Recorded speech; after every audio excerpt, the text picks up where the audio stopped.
Assalamualaikum warahmatullahi wabarakatuh. How are you all students? I hope you all are fine. Okay, so आज हम English grammar का portion करने वाले हैं finding the toothbrush chapter का page number 66। आप लोग अपना बुक खोलिए सबसे पहले, तभी आप लोगों को अच्छे से समझ में आएगा। अपना बुक हमेशा सामने रखें जब भी आप पढ़ाई करते हो। तो सबसे पहले ग्रामर, अक्सर मैंने देखा है बच्चों को आप लोग ग्रामर बोलते हो। ये ग्रामर नहीं है, ग्रामर है। 10 ग्राम, किलोग्राम, ग्राम, ग्राम नहीं होता है ग्राम, तो हम इसे बोलेंगे grammar. Okay, grammar not grammar, right. So read this sentences. I have found the toothbrush, George has packed the hamper. Sentence क्या कह रहा है कि मुझे टूथब्रश मिल गई, ओके, और जॉर्ज ने हैम्पर पैक किया। ओके, सो नीचे से the words in bold are in the present perfect tense. We use this tense to talk about actions that are completed just now or actions in the past that have changed the present। तो जो ये sentence है ये क्या है? Present perfect tense है। Present perfect tense वो tense होते हैं जो चीज़ प्रेजेंट में काम ख़त्म हो चुका हो। जैसे कि मैं खाना खा चुकी हूँ अभी अभी। जैसे अगर आप कोई चीज़ अभी अभी रिसेंटली ख़त्म करते हो तो वो आप परफेक्ट में आता है, ठीक है। अगर पास्ट में ख़त्म किया है तो पास्ट परफेक्ट हो गया। फ्यूचर में अगर ख़त्म करोगे तो फ्यूचर परफेक्ट हो गया। परफेक्ट हमेशा एक कंप्लीट हुआ एक काम या कोई टास्क होता है।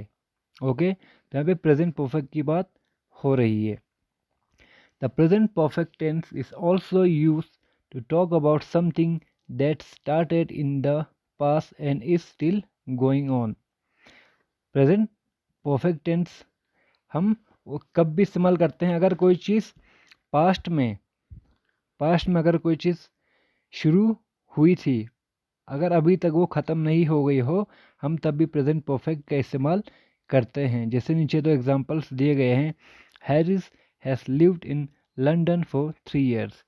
हैरिस जो है लंदन में रह रहा है, पर वो अभी भी वहीं पे रह रहा है। 3 सालों से वो लंदन में रह रहा है। रहने तो वो पास्ट में गया था, पर वो अभी भी वहीं पे रह रहा है।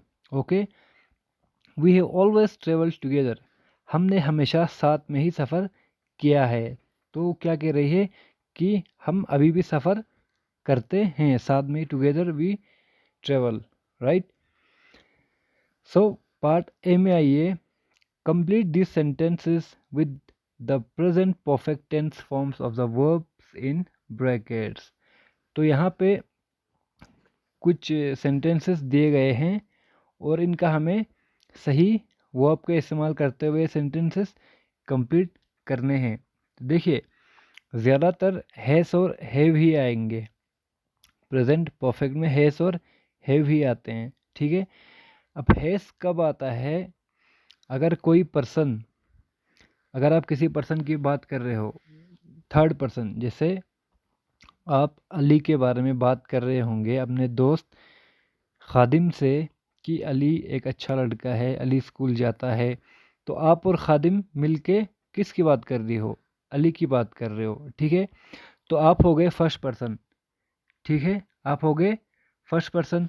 खादिम हो गया सेकंड पर्सन। जिस पर्सन से आप बात कर रहे हो वो हो गया आपका सेकंड पर्सन, और जिसके बारे में आप बात कर रहे हो वो हो गया आपका थर्ड पर्सन, ठीक है। इंग्लिश में 3 पर्सन्स, 3 फॉर्म्स होते हैं, ठीक है। तो फर्स्ट पर्सन हो गए आप, सेकंड पर्सन हो गए जिनके साथ आप बात कर रहे हो, और थर्ड पर्सन वो हो गया आप जिनके बारे में बात कर रहे हो। ओके, तो हैस कब आता है? जब आप हमेशा थर्ड पर्सन के बारे में बात कर रहे हो और वो सिंगुलर हो। क्या कहा मैंने? जब आप किसी थर्ड पर्सन के बारे में बात कर रहे हो जो एक सिंगुलर पर्सन हो, ठीक है। जैसे कि अगर काफ़ी सारे के बारे में आप बात कर रहे हो जैसे बच्चों के बारे में आप बात कर रहे हो कि बच्चे अच्छा खेलते हैं, तो बच्चे भी हो गए थर्ड पर्सन। जैसे आप मुझे बता रहे हो सर बच्चे पढ़ाई करते हैं, आप मुझे बोल रहे हो, आप हो गए फर्स्ट पर्सन, मैं हो गया सेकंड पर्सन, बच्चे हो गए बहुत सारे, एक बच्चा तो है नहीं, बच्चे हो गए थर्ड पर्सन। उस कंडीशन में आप हैव का इस्तेमाल करोगे, ठीक है। अगर थर्ड पर्सन सिंगुलर है, सिंगुलर मतलब एक पर्सन, ठीक है, अगर वो सिंगुलर है तो हैस आएगा, अगर प्लूरल है तो हैव आएगा, ठीक है। और एक चीज़, आई के साथ हमेशा और यू के साथ हमेशा क्या लगता है, हैव लगता है, ठीक है। आई और यू के साथ हमेशा हैव लगता है। ओके, तो हम स्टार्ट करने जा रहे हैं। Complete this sentences with the present perfect tense forms of the verb in brackets. First है Prapti has ordered a dosa, what will you have. अब वो क्या कह रहा है सेंटेंस, प्राप्ति ने एक डोसा ऑर्डर कर लिया है, फुल स्टॉप। फिर क्वेश्चन पूछ रहा है आप क्या लेंगे, व्हाट विल यू हैव।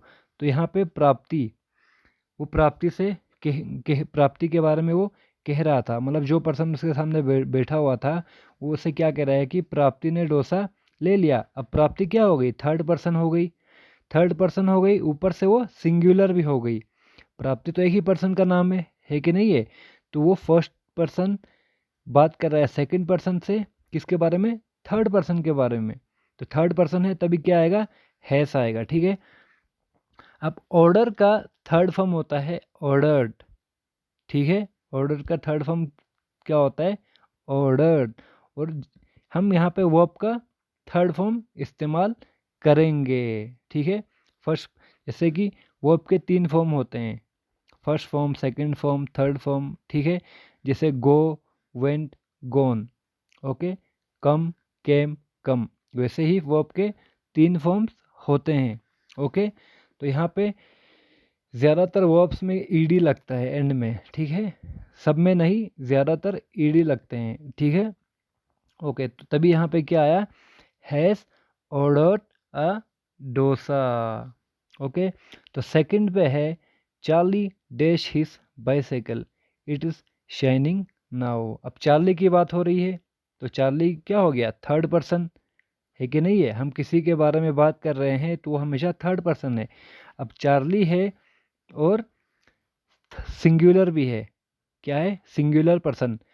अगर एक से ज़्यादा होंगे तो प्लूरल कहते हैं, अगर एक पर्सन होगा तो सिंगुलर कहेंगे। तो चार्ली क्या आएगा, हैस आएगा, हैव आएगा। मैंने आपसे कहा था अगर चार्ली सिंगुलर पर्सन है, थर्ड पर्सन है, ऊपर से सिंगुलर है, तो हमेशा हैस आता है, ठीक है। तो क्या आएगा, चार्ली हैस। फिर क्लीन का थर्ड फॉर्म क्या लगेगा, ईडी, क्लीन्ड, क्या आएगा, cleaned. Charlie has cleaned his bicycle, it is shining now. अब ये चमक रही है, चार्ली ने अपनी साइकिल साफ की और ये अब चमक रही है। थर्ड पे है dash you dash a new set of clothes for the festival. और आप लोग ध्यान देना, इस सेंटेंस के एंड में क्वेश्चन मार्क है, ठीक है। क्वेश्चन मार्क के सेंटेंस को हम कहेंगे इंटरोगेटिव सेंटेंस। क्या कहेंगे, इंटरोगेटिव सेंटेंस। जब भी सेंटेंस के एंड में क्वेश्चन मार्क लगे तो वो इंटरोगेटिव सेंटेंस होता है। इसका मतलब होता है कि वो कुछ पूछ रहा है, ठीक है, वो कुछ पूछ रहा है। तो यहाँ पे क्या आएगा, एक पर्सन है, ठीक है, वो सेंटेंस के हिसाब से हमें क्या पता चल रहा है कि वो एक पर्सन से कह रहा है कि यू, मैंने क्या कहा था आपको कि यू के साथ हमेशा क्या लगता है, हैव लगता है, ठीक है। तो यहाँ पे क्या आएगा, हैव यू बाई, बाई यहाँ पे ब्रैकेट में दिया गया है, बाई का थर्ड फॉर्म क्या होता है, बॉट, ठीक है। ये चीज़ें याद करने वाली होती है, first form, second form, third form, ये हमेशा याद करनी होती है। जैसे वोकेबलरी आप याद करते हो, जैसे इंग्लिश में अच्छे को गुड बोलते हैं, बुरे को बैड बोलते हैं। अगर आप मुझसे पूछोगे सर अच्छे को गुड क्यों बोलते हैं, तो वो तो ऑलरेडी फिक्स्ड है, ठीक है। जो चीज़, जिस चीज़ को आप इंग्लिश में जो वर्ड कहा जाता है वो हमें याद करना होता है, वैसे ही वर्ब के फॉर्म्स हमें याद करने पड़ते हैं, ठीक है। तो यहाँ पे क्या आएगा, क्वेश्चन मार्क में have you bought a new set of clothes for the festival. Okay, तो यहाँ पे my friend dash in this question, fourth वाला ध्यान दीजिए, ठीक है। My friend dash in this team for 2 years।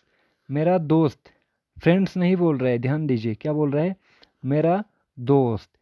My friend dash in his team for 2 years, क्या आएगा, माई फ्रेंड है तो एक दोस्त है, ठीक है, और वो क्या है, सिंगुलर है, ठीक है।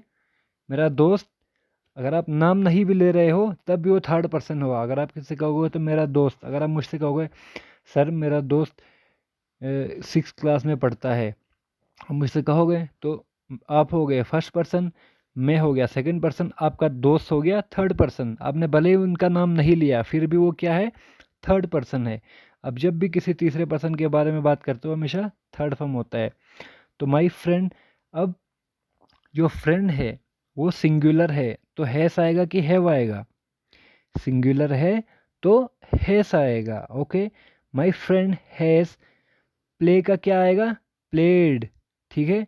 जो चीज़ ख़त्म हो चुकी होती है उसे हम थर्ड फॉर्म में इस्तेमाल करते हैं। My friend has played in this team for 2 years। मेरे दोस्त ने इस टीम में 2 साल से खेल रहा है इस टीम में, ओके। तो 5th और 6th आप खुद करोगे, ये आपको होमवर्क है। अगर आपको फिर भी समझ में नहीं आता है तो आप मुझसे पूछ सकते हो। अगर आपको समझ में आया है तो आप लोगों का होमवर्क है। आप एक बार नहीं, 2 बार नहीं, 3 बार ये वीडियो सुन लीजिए अच्छे से। अगर आप ध्यान से सुनोगे एक अलग ही रूम में बैठकर कंसंट्रेट करके तो आपको इजीली समझ में आ जाएगा, ठीक है। फिर भी आपको समझ में नहीं आता है तो आप मेरे डायरेक्ट पर्सनल व्हाट्सएप नंबर पे कांटेक्ट कर सकते हैं, ओके। तो ए पार्ट हमारा फिनिश हो गया।